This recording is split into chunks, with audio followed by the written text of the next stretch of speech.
So, does anybody want to share any other realizations they had from this exercise or questions? Yes. How do you pronounce your name? Bhumika. We had a devotee who was initiated by Prabhupada, and her name was Bhumi, and everybody called her Bhumika.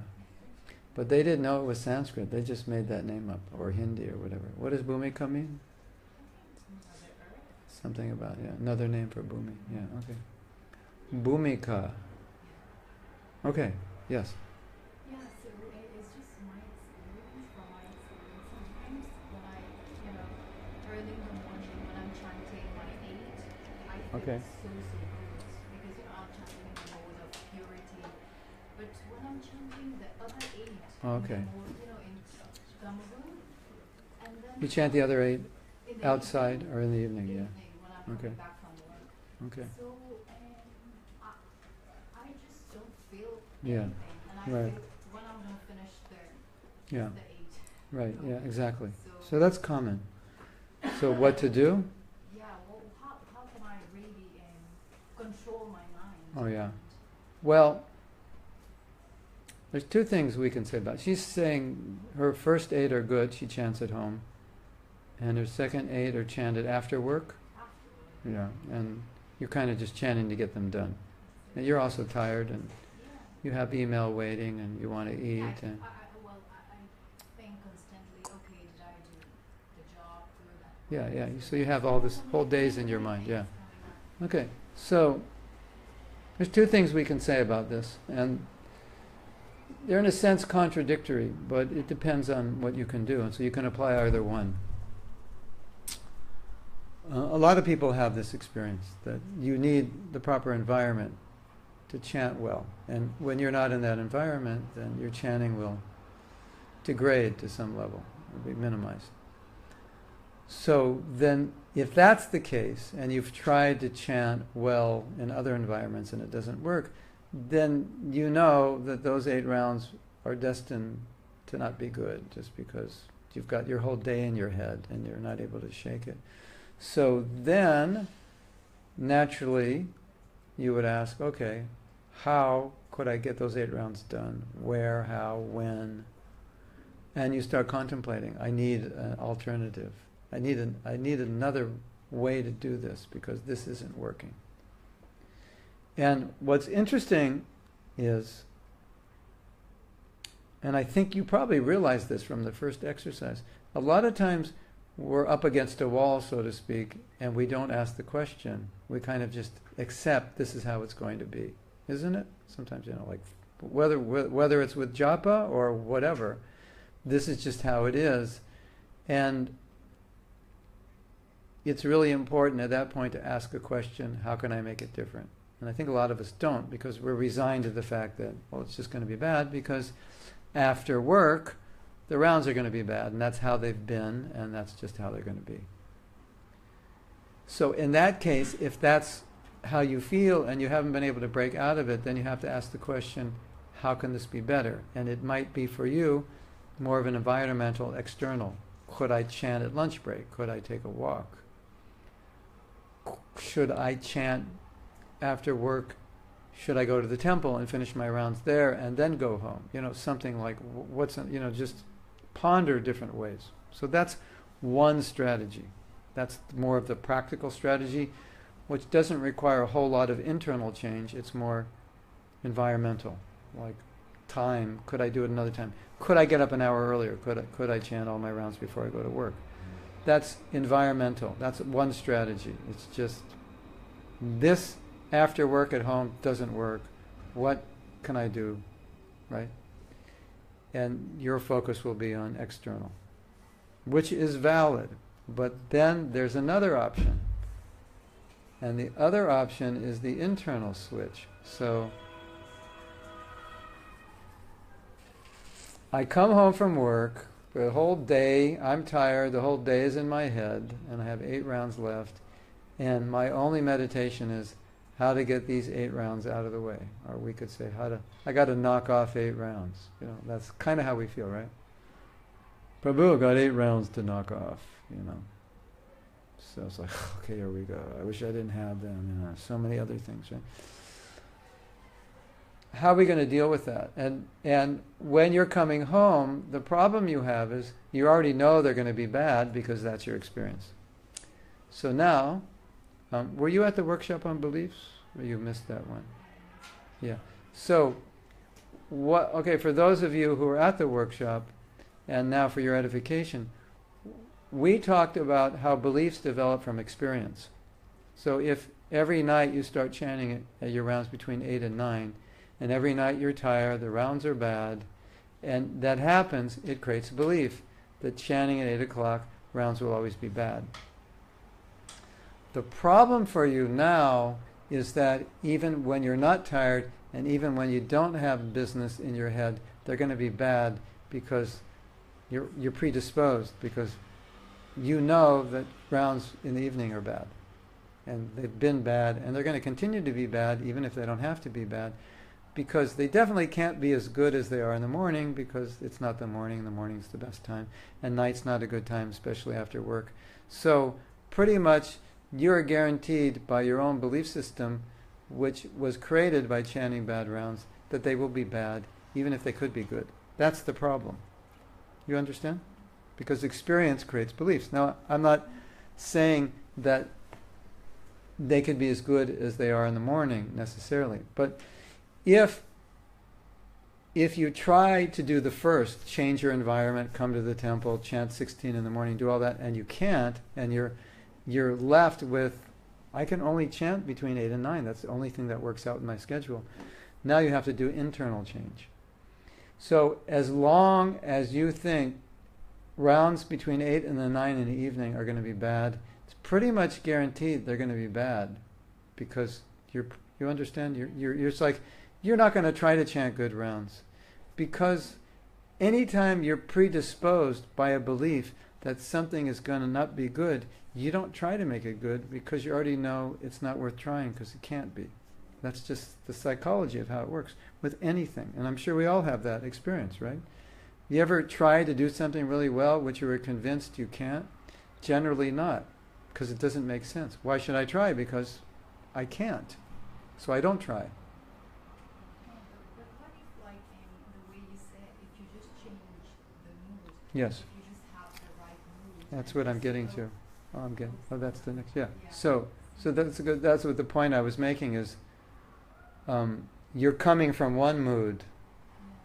Now, what would be the mood? Well, not the mood, but what would be the belief? Well, the belief that you would have to chant good rounds at 8 at night is that I can chant good rounds at 8 at night. It doesn't matter if it's 8 at night, 9 at night, 7 at night, 6 at night, in my house, on the street, in the park, in the shopping mall. I could chant good rounds anywhere. You have to have that belief. And once you have that belief, it can shift. Now, I've spoken to devotees about this, and it's very, very common psychology, that if you don't chant good rounds at a certain time of day, you automatically won't chant good rounds at that time of day, even if you could. So you have to break that belief pattern, and you break that belief pattern, kind of what we were speaking to Krishna Lekha about, that I could choose to chant good rounds. So you have to come home at 8 o'clock with a new belief that if I choose, I can chant good rounds, if I decide to. And so, in theory, what would happen if you actually enter that consciousness is you would leave work at the office. You wouldn't bring it home. Because you would know that, yes, I can chant good rounds, but these are going to be some conditions. Like, my computer's off, I've eaten dinner, I'm not hungry, and I've left the office at the office. And so you would start making internal adjustments. And you would realize, I didn't make these internal adjustments before, and I have to make them now. Otherwise, it's just going to be the same. So many, many devotees believe that they cannot chant good rounds except in the morning before work. And that belief is substantiated by experience. And one of the things that I try to do is break the belief that you can't chant as good rounds in another situation, in another place. And I think if you can break that belief system, you'll find you can chant amazingly good rounds in amazingly awkward situations where you shouldn't be able to. Like walking down Fifth Avenue in the middle of noon, lunch rush in New York, because I have experience of that. Through the belief that I can right now chant good rounds, I was able to do it. And that's probably the worst place. So how can you focus there? But it can be done. So it's a matter of re-believing that it can be done. And so that's the more difficult choice. The easier choice is to change the environment, like, go on a walk in a park before you go home or something. So, and still, if you do that, you'll have to leave work in the office. You'll have to do some internal shifting. But if you don't have that choice, you have to do internal shifting, which involves changing beliefs. Because we all have those beliefs. I think every devotee in the Hare Krishna movement has the belief that rounds won't be good chanted later. Right? Or, like my daughter and I are going to chant rounds, so we go, where do you want to go? Let's go to a park. Parks are better. It's true, but it also becomes a belief. If parks are better, then streets are worse. So when we walk on the street, we just naturally don't chant good rounds. If we walk in the park, the level of the rounds get better because internally we already know when you go in the park it's a better place to chant. Have you had that experience? So that's the way beliefs work. Because I understand beliefs on that level, I could see it in my own life, and I could see how that you can, by making proper choices, you can counteract that. I'm not saying that getting up early is not the best time to chant. I'm just saying if we're not in that environment, we tend to give in to that this is not the best time to chant, and then our rounds reflect that. And that if we can learn to transcend that, then you can chant some really good rounds at night. You might even chant better rounds at night. And devotees have told me they've chanted some amazing rounds at night because they didn't buy into that idea that their rounds won't be good at night. And Prabhupada said he chanted 4 rounds before each meal. And that's how I think 4 rounds before each meal and 4 rounds before bed, and that's how he chanted 16. So it worked for him. And that doesn't sound like it would work for most of us. But if we readjusted attitudes, it could work, perhaps. So that's something to think about. So maybe on Monday night when you come home, you try to readjust and go, hey, we're going to chant some good rounds. You leave all your work in the office. Shut the, mentally lock the door to your office. I don't go there till tomorrow morning and whatever. That's important.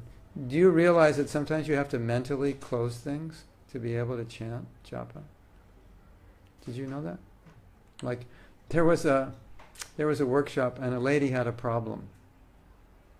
I forget what the problem was, but it was a pretty heavy problem.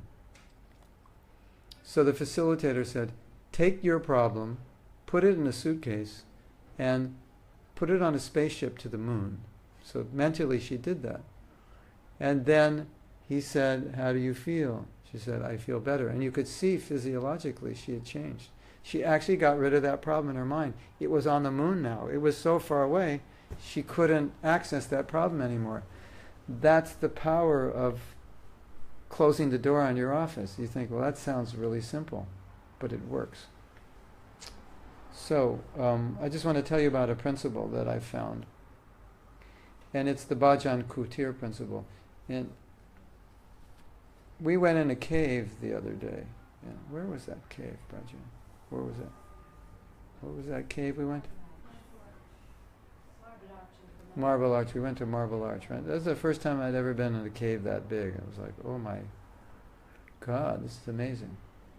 So, sadhus have often chanted japa in caves. They hide. They hide in caves. And then later on, bhajan kutirs, which were just shelters, so they wouldn't be sitting in the sun. And they would get some isolation from the public that way. And we've heard that Gorkishore Das Babaji, in order to get isolation from the public, he went into a toilet and closed the door. Because he was trying to chant and people would bother him. So he just went in what they call a latrine, maybe It's just a toilet, right? Another name for toilet. Go in there and, nobody would bother him. So the concept is you have to create a space where you can chant peacefully, right? That's the idea. But what I've realized is that you can create the space internally and not, you can create the space externally but not internally. So you can, go in your cave, and while you're in your cave, you're thinking about your office. So it's not sufficient to sit in the right place, although it's important, but you need to create the cave internally also. And so, like we were talking about earlier, what do you think about when you chant? Well, most people who work in companies say, when I chant, I think about my job. And most mothers say, when I chant, I think about the shopping and the appointments and what time I'm going to take my kid to school and pick them up, like that. So we tend to be in our day. So I want to give you some analogies that might help you be able to turn off your day and walk into an internal cave. Because I think it's really important to be inside an internal cave when you chant, because there's a lot of distractions. You agree? It would be good, right? So one analogy that comes to my mind, and we probably all have this experience, is that when you walk into a library, I believe when you walk through that door, you shift your consciousness, because you can't talk now, and you're going to study, and that's why you walked in the library. So if you ever walk into a library to study again, and just notice how your consciousness, it starts to shift when you walk in, from talking to your friends, having lunch, whatever you're doing, loud, listening to music, and you walk in the library, and there's definitely a shift. You're going into study consciousness, right? And so you go in there, and basically what you've done by going into study consciousness is push the whole outside world away for that time. Because if you're still out there, you can't focus. And so we've all done this, right? When you go to a movie, what do? You push the outside world away. You actually want to push it away because you don't like it, and you'd rather get absorbed in a fictitious story that's better than your life. So you push it away. And amazingly, you forget your life for 2 hours. You completely forget who you are, isn't it? When you get absorbed in the story. So you've walked, in a sense, in another kind of cave, right? You've isolated. Or you go on vacation, you isolate your life. You read a book. If you really like the book, you really get into it. You read for a couple hours. You don't know where the time's going. Your world is turned off. Just like Shama is reading a book now that she loves, written by Vishaka, about her life with Prabhupada. And it's so interesting and so well written. And, she's reading the book, that's it. She's just with Vishaka and Prabhupada, right? Like the whole world is like, it's on hold until you put the book down. So we've all had that experience. The reason that I'm presenting these analogies is to show all of us that we know how to go into a cave. We do it all the time. You go to work, you go into a cave. You have important work. You're with your husband, your friends, your mother, father. Turn your phone off, go in. Those relationships have to go on hold, and you go to work. Yes? I mean, you should put them on hold if you want to do a good job, right? So we know how to do that. Now, what happens when we chant japa? If we don't go into a cave, then what happens? The whole world's still alive, isn't it? Your world is active. You all have so many things going on in your life, and you have so many things to worry about. All of us do, right? Tons of things to think and worry about. And if you don't go into a cave when you chant japa, you're just going to ruminate over those things while you chant. So then I ask you, what's in your mantra, Prabhu? And then all these problems, all these unfinished tasks at work and all, whatever it is, that's in your mantra because you didn't go into your cave. But you know how to go into a cave because you do it all the time. We're all cavemen and women. We know how to do it. In India, when I fly in airplanes, one very common thing is there's a businessman, and during the week it's lots of businessmen on the airplane, and usually they do one of two things. They either sleep the whole time or they read the newspaper the whole time. Either way, they turn their world off. To sleep or to read. It's like, and it's so funny. Sometimes I'll sit next to them. They won't look at me. They won't say anything. And they got their big newspaper. And they're reading it before the plane takes off. And they're reading it when the plane lands. And I sometimes think, if the plane crashed, I don't think they'd notice. Because, and what are they reading? They're reading politics, they're reading business and sports. And they're so absorbed in sports, politics, and business, the world could blow up. And they, excuse me, sir, the plane's crashing. Did you know? Isn't it? You've seen that? So we know how to do that. And that's what we're supposed to do when we chant japa. So when you come home at night and then you pull your beads out, you have to go into your cave. And if you can develop the belief that I can chant good rounds and you could go into a cave, you could actually do it. Harder than doing it in the morning. Because in the morning, if it's really early, you don't need to think about your day. I have another strategy. This is a really cool strategy. And these are all mental adjustments, but mental adjustments are important because they produce results. So let's say you have to go to work at 8 o'clock. So you figure, if I want to chant good rounds, I would want to start X hours before work, because the earlier I am up before work, the less I have to think about it. If I have to leave by 8, then by 7 I'm thinking, what am I going to wear? What am I going to cook? And so on. But at 5 o'clock, I don't have to think about it, because I don't have to think about it till 7 and it's 5. So even if I think about it, I can just tell myself, think about it at 7, you have 2 hours. So one of the things I realized, which is an interesting way to deal with your mind when you chant japa, is kind of readjust to the concept that your day doesn't start. Let's say in your case, you have to leave at 8 and you have to start getting ready at 7. So let's say you just get up, you splash some water on your face, you brush your teeth, put on something, simple, and you go chant, and you go, at 7, I'm going to do my whole getting ready and the whole thing. This is going to take a long time, so I don't want to do it before I chant. So in your mind, your day doesn't start till 7 o'clock. It doesn't exist. So there's nothing to think about because the day doesn't exist. So you kind of trick your mind. My day starts at 7. I don't have to think. I have plenty of time to think about it. I don't have to get ready. I don't have to think about what I'm eating, how I'm getting to work, what I have to do, because it's only 5 in the morning.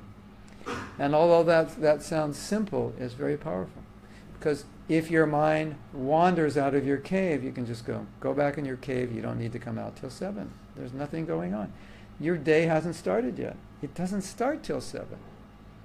And although that's just a little trick, it psychs your mind into a certain groove so that you can just chant. And we need that. Like, when you go to India, it's easy to chant because you don't have to think about your office, right? Or you're on vacation. You don't have to think about your office. But when you're in the middle of it, you have to think about it. And you don't want to think about it when you chant because it ruins that mood. And so that's another technique. My day doesn't start till such and such a time. And I suggest that you at least get up, you at least start chanting a couple hours before that time that your day starts, because you don't have to think about anything. And if your day doesn't start to that time, don't do your emails before that time. Don't get into stuff, because your day hasn't started. And therefore, that's like japa zone. Japa time, it's not part of this day. It's like, my job, it's not Saturday morning, it's transcendental. It doesn't exist in this world, and then I chant. Does that make sense? So try to do that when you come home. That's you have to adjust to another concept, but my day's over, so I don't have to think about the office. It's over, day's over. Either before the day, the door's closed to my office, that day's over, the door's closed. Otherwise, we all know there's no end. There was a movie, remember Forrest Gump? He was running and they're saying, what are your words of wisdom? You know that movie? You saw the movie Forrest Gump? Anyway, he's run. He was on a mission, and so he just ran. He like ran all day, and it was like people started following him, thinking no, he wasn't on a mission. People just started following him. It was like, and there was this whole crowd running. You know, and they go, "Why are you running?" He goes, "I don't know. I just feel like it." But they thought he was a big star. You know, so he said, "There's a saying." In Sanskrit, we have the word chit. You know, chit means consciousness. So some devotees joke and they say chit happens. But from this movie, he said something like chit happens, but it wasn't a C, it was an S. And that became like a T-shirt in America, you know, because it was a line, you know, like, you know, it was just a line in the movie that was very funny. And so, taking that line, I would say chit happens, but also another line I have in the world of Japa is that life happens. And so life is all around you, caving in, isn't it? And so to chant Japa, you got to like get in a cave, otherwise it'll crash down on you and it'll get your attention. Because there's so much going on in life, isn't there? Life now is extremely complicated. There's so much happening. There's like a whole universe just happening on your phone, right? So life's caving in on you. And so devotees say, "Oh, Prabhu, you know, it's so hard to focus." And I go, yeah, life happens. And Maya will attack your japa with life. She'll bring life in so you can't actually chant with focus, or you don't even have the time to chant. That's the way it is. So that's why we need our cave, because once you go into your cave, life is on hold. So life's not happening anymore. You pull the plug out of your life. Okay, chanting japa. Life, pooh, plugs out. Not only on the off button, I pull the plug out. Now, life's not happening, I can chant. But if life's happening while you chant, all I can say is, good luck, Prabhu. All the best. You agree? Is that your experience? Yeah. So, I have that experience 100% of the time. Life happens, and you have to protect your japa. You have to protect your japa from life. It's kind of a good mantra, right? You have to protect your japa from life because life happens. So this is the caveman principle, or the cave woman, or the cave girl, or the cave guy. That you really have to cave in to chant your japa. So anyway, we can all experiment with this, and you can experiment with this tomorrow morning. Try to do some caveman japa and see what happens. So it's not just external. The internal is more important. External is important, but internal is important. Is that okay? So Bhumika, we now pronounce you cave woman of Ireland. You're initiated as a bona fide cave woman. So when I joke about the cave, I say the 11th offense to the holy name is to have your smartphone on while you're chanting. And that we have to rewrite the Padma Purana to add the 11th offense. But it's true, because that's one of the big distractions. So the 11th offense, devotees, Guru Maharaj, I will chant 16 rounds, follow the Brahmagita principles, and I will turn my smartphone off when I chant my rounds. And your TV, and your computer, and your telephone, and whatever else.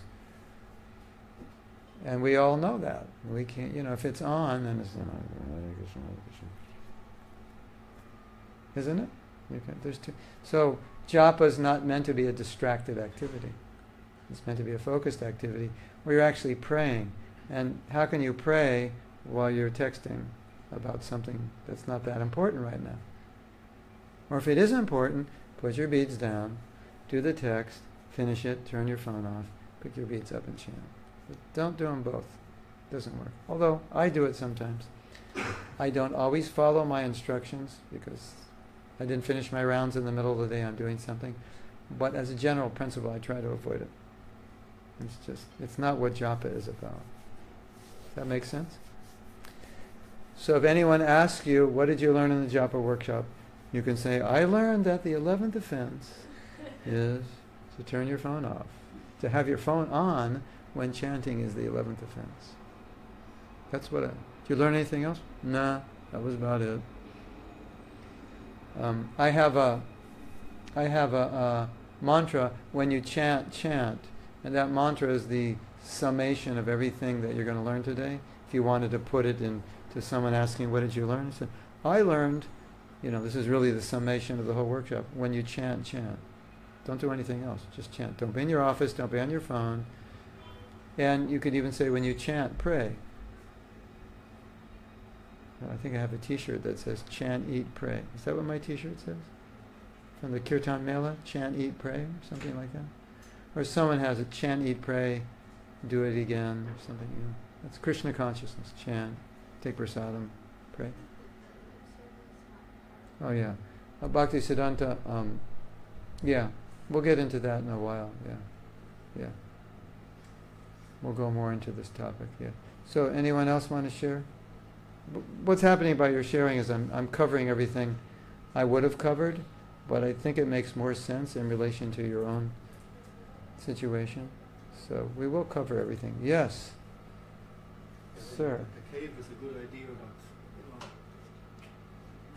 you always go back to your old routine. Yeah. So how to break it? There's so many doors in the cave. Stuff comes back in and then comes back in. And then The wind is blowing things in the cave. Yeah. Oh, that's a very good point. I can express my realization about the cave. One of the things about the cave that I've realized is it does take reminders that I am in the cave. And so when you start going out of the cave and you realize, ooh, I'm out of the cave, I've got to go back in. Somehow or other, I don't know. Somebody put the plug back in. My life is, it's moving now. I have to go in and pull the plug out again. Because if you try to go into your cave, you'll realize, wow, this is a great place to chant. And so when you go out of your cave, you'll be more sensitive to that I'm not in my cave and it's not such a great place to chant. So you kind of have to remind yourself, oh, that cave is better. So let me go back in the cave. As far as I can. And for me, it's totally an internal thing, because I've got it to the point where externals are important, but they're less important than the internal. So I try to, like, down Fifth Avenue in New York City, enter my cave if I have some rounds to chant. So, like you say, I think it's something we have to develop as a practice to start to become habituated to the cave. And at one point, I was very habituated to my cave, and I did lose the practice for a while. I definitely lost it. And it's obviously easier at 4 a.m. in front of your altar, because you're pretty much in the cave anyway, because the whole world's asleep. It's more of a challenge later in the day. I think it's kind of a habit, and what I've learned from teaching this Japa workshop is that a lot of these things we're learning, we're not habituated to do. So we just kind of have to keep reminding ourselves and doing them long enough till it becomes more of a practice. Because what I've noticed is, in devotees who are really into their japa, you can see as soon as they start chanting, there's like some shift, like something changed, like they walked in the library. You can actually see that. And with people who don't chant good rounds, you could see nothing changed. It's like, they're talking and, associating with friends, and then they put their hand in the bead bag, and it's like they're in the same, nothing really changes. Like they're looking around, and then they put their hand in the bead bag, and they're looking around talking. And I do that sometimes also, but I'm totally aware of it, that's not really the way I want to chant japa. So, at least if you're aware, that's really powerful. Like if you're aware, okay, I'm habituated to go out of my cave, but now I'm aware of it. So I can remind myself, oh, let's go back. So I think awareness is really a major milestone in progress, because I wasn't even aware of it. And even if I know it, I may not be aware of it. So if I not only know it, but I'm aware, that's really good, because then at least I can go back. And as one of the points that I was going to teach also is when you put your hand in your bead bag, do you feel any shift? Like, are you shifting now? Are you shifting internally? Because now I'm going from my life into prayer and meditation on Krishna. And if you don't feel much of a shift, that means you're probably still outside the cave. You should feel something. It shouldn't just be like the mind as it normally goes all day. Then I put my hand in my bead bag and it's just still the same thing, except I'm chanting Hare Krishna. It should be a shift. Something should change.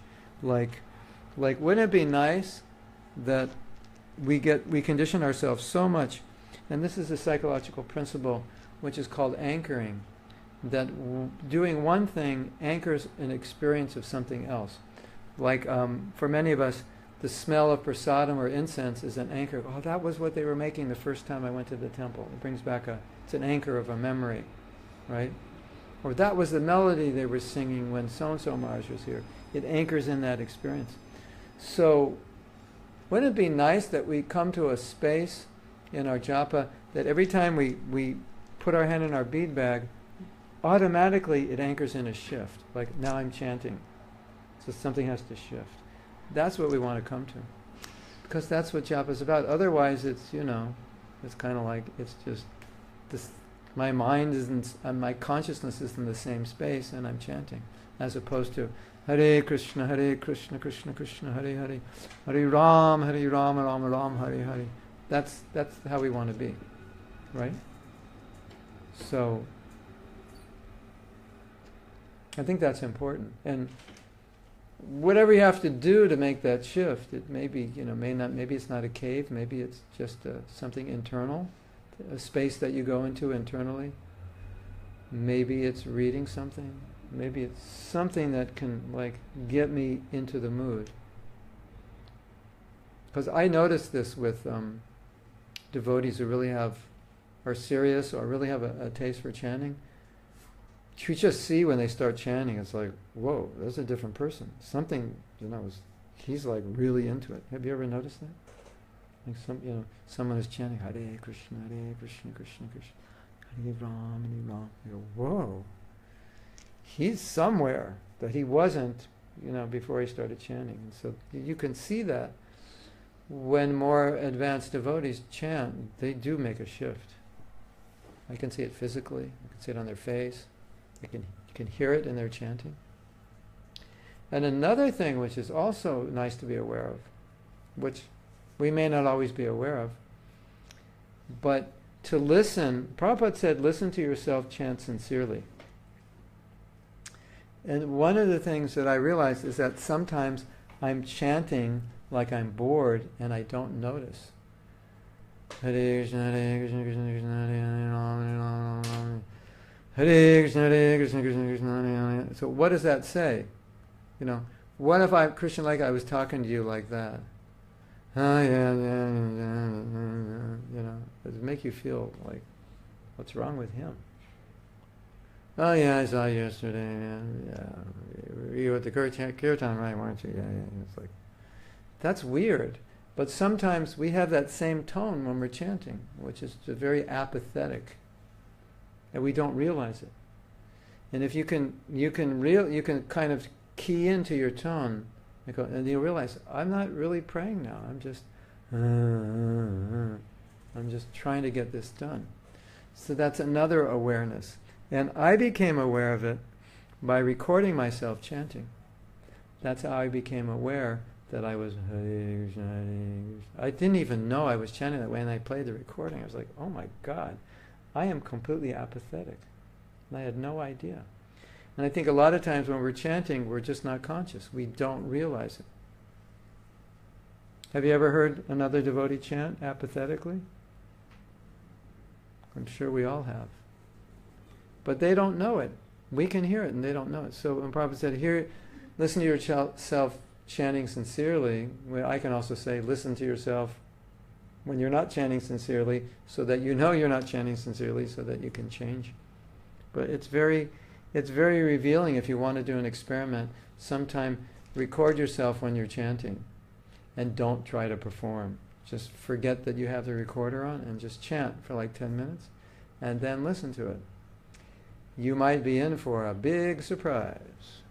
You might maybe a good surprise, maybe a bad surprise. But if you had my experience, you would be shocked because you wouldn't realize from what was coming out of you, you wouldn't realize how apathetic it sounds. And then you'll realize, yes, I was apathetic, but I didn't know it. So I think the central point is awareness. Like if we can be more aware, then we can self-correct. Like today we did an evaluation of our japa on a scale, 10 being excellent, 1 being poor. I find that what's extremely valuable is while you're chanting, occasionally just ask yourself, what's my level right now? Because if it's at a 1, 2, or 3, and you're aware of it, you're going to do something, don't you think? And I think that would help you when you go, when you crash and you go, I'm chanting on a -1 right now. This is useless. So that frustration would just happen right away. Like I'm wasting my time. And the nice thing about the evaluation is, let's say you're at a 5, and you say, 5 is okay, but I really would like to be at a 6. So naturally, you're going to start to think, okay, how can I get it a 6? In real time while you're chanting. Not that you should be meditating on it all the time, but once in a while you can check in. You go, I'm chanting at a 3. I either stop chanting now and chant later, or do something now to bring it up. At least get it over 5. And although this sounds simple, it's really powerful. And self-development coaches use these scales all the time. How is your relationship with your mother on a scale of 1 to 10? How's your relationship with your brother, your husband, your wife, your spiritual master? How would you evaluate the quality of your japa? How would you value the quality of your reading? All these things. And when you start evaluating on a scale, it's quite revealing. And that's how we know where to improve. So that's something you can do when you finish your rounds or while you're chanting.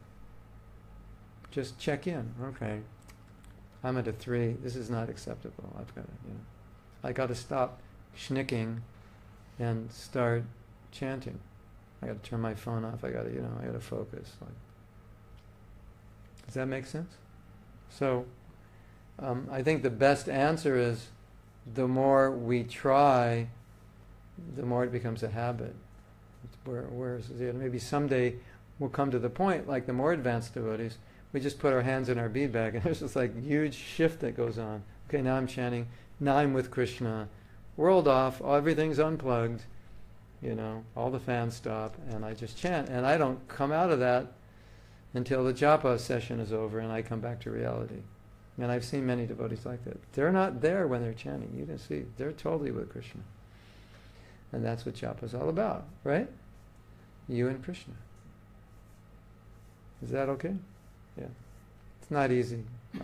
Believe me, I think one of the best advices I could give you after a japa workshop is, whatever you've learned, try to conscientiously employ it every day for at least 30, 60, 90 days. So it starts to become a habit, because you'll realize that whatever you're doing with japa right now is pretty much a habit, because if you do something every day, it becomes a habit. So if your habit is to think about work, pretty much when you chant japa, that's what you'll think about. If your habit is to, whatever it is, to be lazy, to sit back, to space out, whatever, it pretty much, that kind of is how you'll chant. So this is an opportunity to improve. But the best way to improve it is conscientiously do it, especially starting tomorrow. And then the other thing I would suggest, although Manu's not here, you could mention it, is that, let's say every Saturday, not every Saturday, let's say once a month, you do a get-together for 2 hours with japa. You can do many things. You can review what we've taught. You could discuss your japa, partner up like we did. Let's discuss our japa. Have a group discussion like this, how we can improve, just to keep it on your mind, because my mantra is, Maya is after your japa. That's where she's going to attack, because in warfare you want to attack the enemy where they're the strongest, and if you can destroy that, then you've got them. So Maya will attack your japa, because if you have bad japa, you're pretty useless. You really don't have a defense against Maya if your japa is bad. So that's what she'll work on. So I think, therefore, we need to always be working on it, improving it. And if you do it, amazing results will come. What do you think? Sound good? That's my experience anyway. It has to become a habit. And then you'll get to your 40-year mark way earlier, in the sense that you'll have all these good habits and it'll be easier and more relishable. So maybe not the taste you want, but at least you'll have all these good habits. So, as soon as you put your hand in your bead, you transform. Dr. Jekyll, Mr. Hyde. There's a transformation, You're telling jokes, you're with the people, downstairs you're laughing, You walk up in the temple, you put your hands in your bead back, Hare Krishna, Hare. Everything changes. Now you're chanting japa. Wouldn't that be cool? If just by touching your beads that happened. Like everything we're discussing, it just filtered into your consciousness as soon as you touched your bead. That's like the perfection, I think. That's what we're trying to do here. But it's going to require more. The reason we do 2 days, 3 days, 4 days, 5 days, because each day goes deeper, deeper, deeper. So what you're getting here is kind of like a foundation. So if you wanted to go deeper, I think as a group you're going to have to work on it. Discuss it, practice it, like that. You can have a japa buddy. Yeah. Okay. Anyone else? Vaisheshika Prabhu is watching. I don't know if he's still watching now. All glories to you. Hare Krishna. Anyone else have any realization from the previous exercise they want to share? Yes. Just what you said before about Maya's after Japa. A few years ago, I was very much in Maya and I didn't realise it. And when I would get up in the morning, I would do many things before I started Japa. I thought they were good things, like reading. I have to get my reading done around night. I get it done. Yeah. Then I started, doing other things and doing yoga, which I have to do every day for my health. But that went on for quite some time. And then I was listening to one of your classes and you said that exact word, Maya's after Japa. And if you don't, you prioritise what's important to you. Yeah, And exactly. I thought, most of my Japa is not obviously important. Yeah, exactly. So then I started to do that the next day. I just get up, grab the beads, and start the japa. Yeah. It's still 5 now. But That's a very good point. it was terrifying because I hadn't Yeah. realised it all. There were really good things out there. Yeah, exactly. The japa wasn't getting finished. I could easily have done it in the morning Yeah. until after late afternoon, and it was getting worse and worse and worse. But it was really scary. I have a good story for that, Yeah. and it relates to Bhumika's position also. There was a devotee in your position, good rounds in the morning, 8, and then 8 at night, not so good. So when people tell me that, I usually say, well, what's your schedule? I want to know what they're doing in the morning. And this devotee was doing puja for over an hour and a half or something. And his rounds later in the day weren't good, so he was sacrificing good rounds to do the puja. So I said, I think you should shorten your puja so you have time in the morning, because he wasn't going to be able to chant good rounds later. So that's kind of a heavy statement. I mean, particularly he's attached to puja, and he's been doing it, I think he was even doing it for like an hour and a half or 2 hours, something amazingly long, which obviously was dear to him, and I said, I think you should do it less. I think you should do it less so you have time to finish all your rounds. So it's kind of a heavy statement, isn't it? So this was in India, and I felt strongly about it from my experience with japa, that this is the Yuga Dharma, the holy name, that you shouldn't allow anything to get in the way, unless it's supporting you and helping you. In this case, it wasn't helping, it was actually getting in the way, because he was admitting that he was chanting bad rounds.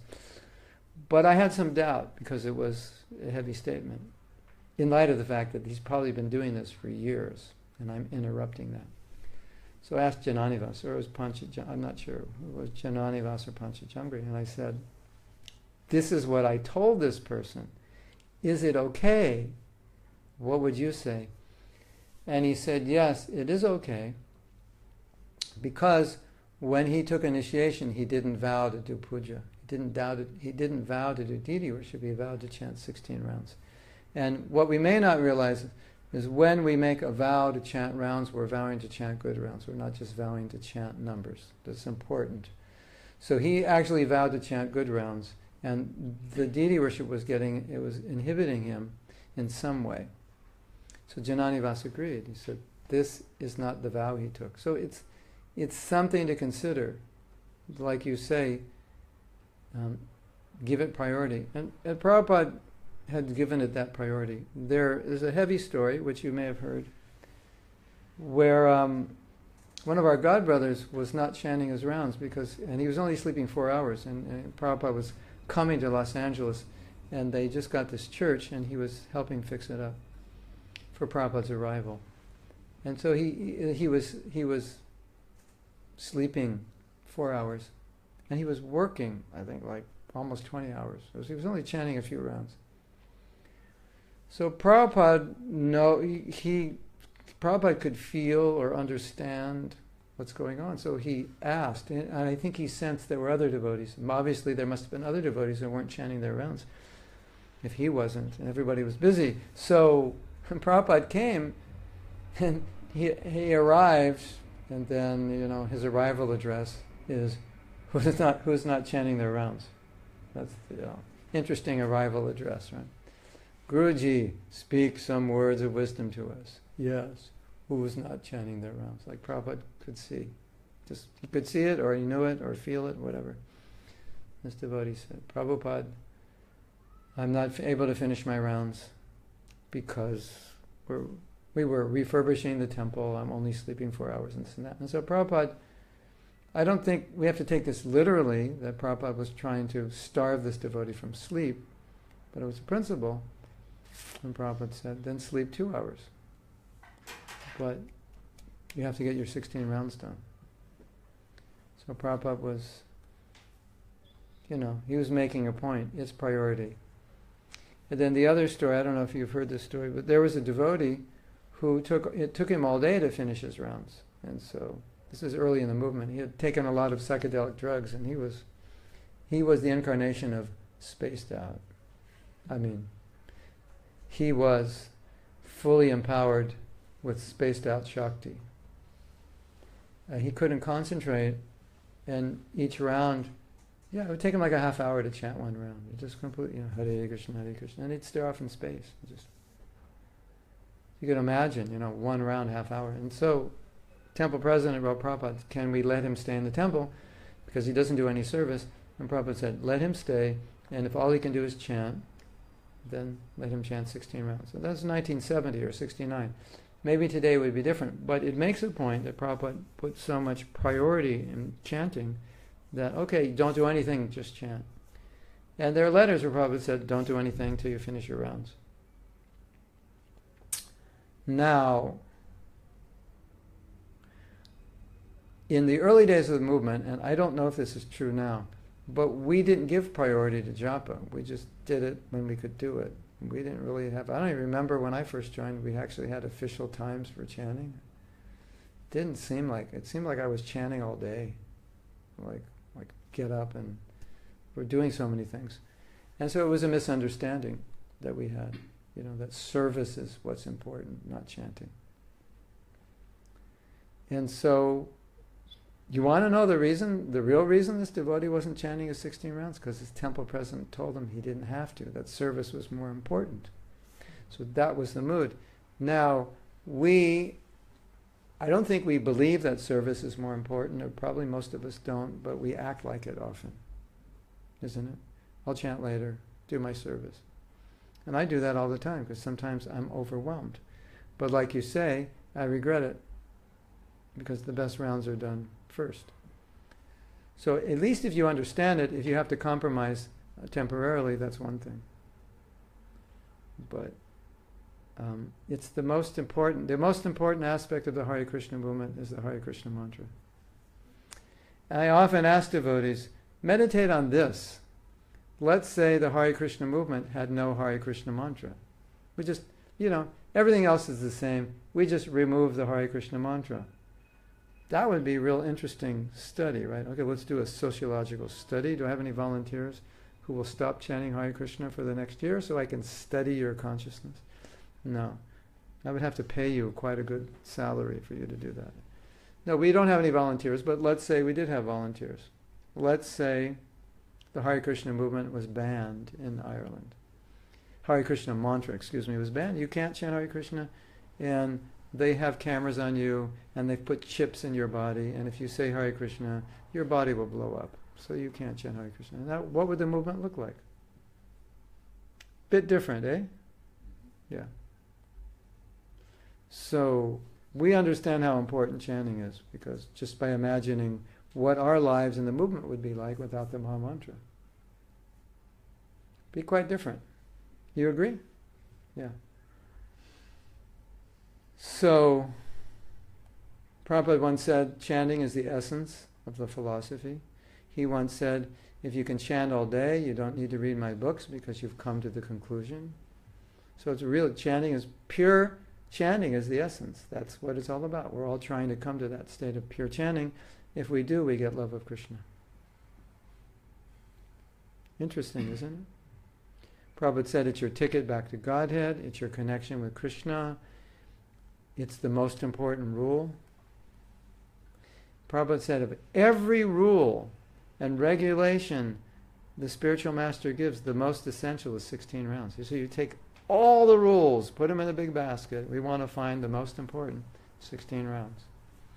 It's in the Chaitanya Charitamrita, Madhya Lila. It's text 113. Unfortunately, I'm not sure the chapter. It might be 22. 22 or 23, 113. The purport of all the rules and regulations given by the spiritual master. The instruction to chant 16 rounds is the most essential. Not the most important, the most essential. There's a difference between important and essential. In other words, essential means if you want to be Krishna conscious, you have to do this. It's not just important. You know, like you go to the doctor, he says, do this, that. You go, is it important or is it essential? Yeah, you don't do this, you'll die. This other thing is good if you can do it, but if you don't do this, you'll die. That's the difference between important and essential, right? So that's a heavy statement. And not only is it essential, it's the most essential. So it's like cooking it down. You know, it's a big pot of all the practices and cook it down. Now we've got some burfi. That's the essence. But even cook the burfi down, you get more essence. The essence of the burfi, that's 16 rounds. That's an amazing statement, don't you think? So, and when we understand that, it's easier to give the priority to it, because we're like, okay, this is not something I want to compromise. Maybe I'll compromise deity worship a little bit, or the time I spend reading, or whatever, but this I shouldn't compromise. Is that okay? Yeah. Yes. Yeah. So, no, let's say you're waking up early in the morning, and first of all, of course, you'll take a shower, this and that. But first thing is that you're doing your arti, which will take 30 to 35 minutes. Right. And then let's say you're doing the chanting, 8 rounds and everything. So would you say that if I shorten the length of the time, Yes. the arti, maybe I can chant 3 or 4, in that Yeah. 30 For you, minutes? I think if your experiments with the 8 p.m. Japa are not successful, then that would be a strategy. You can do arti in 10 minutes. It's not a problem. How many deities do you have? You just have one set? Yeah. You can do it in 10 minutes. Easy. 10, 15. That'll help, yeah. See, the whole thing is that all these other processes are meant to support our japa, support our chanting, to purify us. So if we're doing things to support our chanting that are taking time away from the best time to chant, they're not supporting it anymore. Yeah, because it's the way I've been taught. My arti is the most No, important it's not. thing, It's not. No, it's just, I can change it. Yeah. Who taught you? Devaki Nandan? Did he teach you? Yeah, all the time. Yeah, it's good. It wakes you up in the morning and so on. It creates an auspicious beginning. But if it causes you to chant bad rounds later in the day, then you have to readjust time-wise. And it's actually not the most essential. Chanting the holy name is everything. That's all you need. But doing the arti will help you. But in your case, it might not be helping. You can, yeah, anyway. experiment. What about prasadam? Now or later? Who is not hungry? Raise your hand. You're asking a room full of devotees. That's a bad question to ask. Okay, so we'll take a break now and we'll take prasadam, and then we'll meet back at like 2 at the latest. If we finish before, we can meet back before.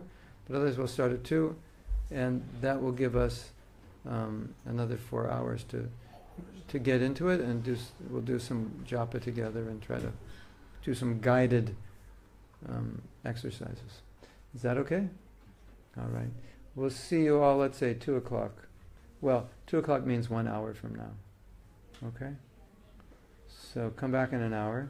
And if you're just tuning in, then you can watch we did 2 sessions. You can watch those sessions and be ready for us in an hour. Okay? Hare Krishna. Jai everybody.